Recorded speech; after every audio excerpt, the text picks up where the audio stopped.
Hi friends, welcome to Durga's kitchen. இன்றைக்கி ஒரு mini vlog பார்க்கலாமா? காலையில் 3 மணி போலவே எந்திரிச்சிட்டேன். எங்கள் வீட்டுக்காரருக்கு சமைக்கலான்னு சொல்லிட்டு அவர் 4 மணிக்கு வீட்டிலேருந்து கிளம்பிடுவார். ஒரு அடுப்பில் சாப்பாடும், ஒரு அடுப்பில் சுண்டல், ஒரு அடுப்பில் முட்டை வறுக்கலான்னு சொல்லிட்டு 5 முட்டை உடச்சி ஊற்றி உப்பு, பெப்பரு, சால்ட்டு 3த்தையும் போட்டு ஆஃப் ஆயில் மாதிரி நல்லா வறுத்து எடுத்து வச்சுட்டேன்.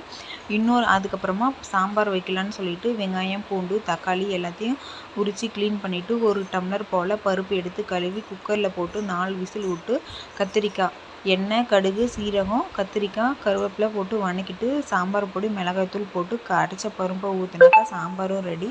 சும்மா சோறை வடிச்சிட்டு எல்லாத்தையும் பேக் பண்ணி வச்சிட்டேன். ஒரு பாக்ஸில் சாம்பார், சாதம், முட்டை வறுத்தது, சுண்டல் எல்லாத்தையும் போட்டு பேக் பண்ணி பேக்கில் எடுத்து வச்சு அவருக்கு கொடுத்து அனுப்பினேன்.